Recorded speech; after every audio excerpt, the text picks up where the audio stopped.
The Lord is my shepherd, I shall not want. He makes me lie down in green pastures. He leads me beside still waters. He restores my soul. Well, good afternoon, everyone. I'm Anna Belmonte, the Director of Communications here at Troy UMC. I'm recording my 416 outside today because I'll be talking about Sabbath. And I find being outdoors on a beautiful day to be restful, particularly going on long walks. And about a half hour ago, I got back from a nice walk at a new park here in O'Fallon. So, Sabbath was the first core practice that I worked on with my band. Before our first band meeting, I had read through all the core practices on the bookmark, and when I came to the very last one, Sabbath, I instantly knew that I needed to work on that.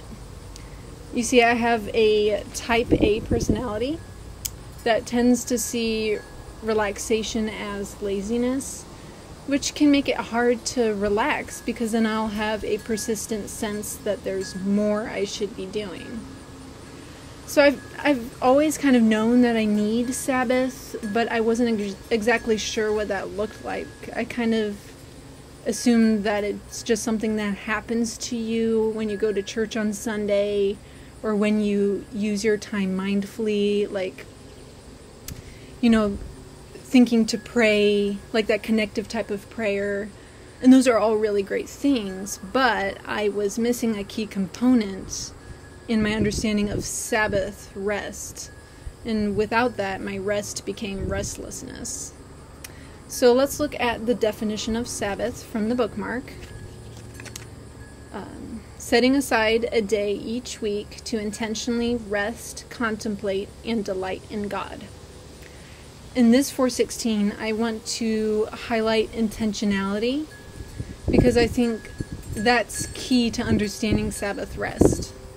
To truly experience the restfulness that can only come from living life in God's presence, we must be intentional about setting aside the time or the space to rest, contemplate, and delight in God. Just like our bodies need fuel to rejuvenate and keep us going, so too our souls need nourishment to keep us going. However, I think many of us, I know I'm guilty of this, but we tend to treat rest and refreshment the same ways we treat fast food. It's an afterthought. It's the way we get calories in our system between all the activities of our day. But when we assume that Sabbath just happens to us in short spurts or on Sunday morning, we'll inevitably enter the week on Monday wondering why we're burnt out already. That's because we're not really getting the deep spiritual nourishment that our souls crave. What helped me to realize that I needed to be intentional about this core practice was the whole concept of being in a band. By banding together, we're admitting we don't have what it takes. Discipleship doesn't just happen to us. It takes intentional effort, trial and error, and accountability. In my band, I realized that I couldn't just assume spiritual rest would happen to me in my spare moments. That's like ordering salad at the drive-thru. It might be a healthy use of the time, but it's still harried. On the opposite extreme, I soon discovered that there's such a thing as being too intentional. You see, I'm a planner by nature, part of the type A personality. So I tend to be a little bit uncomfortable when there's loose plans or there's empty time slots. That can contribute to that sense that there's something I'm missing. But when I brought that mindset over into Sabbath rest, I didn't really feel restful at all. Like Pastor Andy shared the other day, our productivity doesn't define us, and it doesn't define our value. We have freedom to rest without feelings of guilt. Though our culture might try to lay guilt on our shoulders for not doing enough, Jesus reminds us that his yoke is easy and his burden is light. We're free to lay down our burdens of busyness and simply enjoy him. So when we think about Sabbath rest as a time in our week, and that can be any time, when we intentionally pursue God in his rest without having to prepare a structured schedule, it really frees us up to enjoy any activity as an opportunity to rest, contemplate, and delight in God. Under this freedom, we can experience Sabbath rest when we go to the park with our families. when we start a project that brings us joy, when we sit down with a new book and a cup of coffee, or even when we just turn off our phone for a day. When we intentionally pursue spiritual refreshment and purposefully tune our heart to see God in everything, almost anything can bring rest to our souls. Well, thank you for tuning in to today's 416. My cat is inside, looking out the window at me in jealousy and rage. She really wants to be outside, but I won't let her out.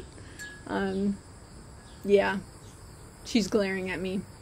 Anyway, I hope that me sharing my own experience of pursuing Sabbath with my band has been helpful to you. Maybe you've been unintentional about pursuing God's rest, or perhaps you've been too intentional, feeling like you have to have an agenda for every spare moment. I can relate to both of those feelings. But if there's just one thing that you would take away from this short talk, know that God has given us the gift of Sabbath rest, to refresh our souls in His presence. And His gifts are never chores or obligations, but they are always intended to bring freedom and joy to our lives. I want to close with a couple of excerpts from Psalm 16. Therefore, I want to start in verse 8. I have set the Lord always before me, because He is at my right hand, I shall not be shaken. Therefore, my heart is glad, and my whole being rejoices. My flesh also dwells secure. Skipping down to verse 11. You make known to me the paths of life. In your presence there is fullness of joy. At your right hand are pleasures forevermore. And one last thing that I want to share with you before we go, and you've probably already caught word of this, but we have a new church app. All of us on staff are excited to be able to offer this resource to help you stay connected to the life of our church. So if you haven't already downloaded it, you can go to the App Store. It's on Android and iOS and Amazon, and search for Troy United Methodist Church. And once you download it and go, it should look like this. So once you've had a chance to check it out and use it for a little bit, feel free to let me know what you think. You can email me at anna@troyumc.org. I'm always looking to make improvements to the things that we're doing, so if you ever have any suggestions, feel free to reach out to me. But again, thank you for joining me for this 416. Have a restful rest of your day.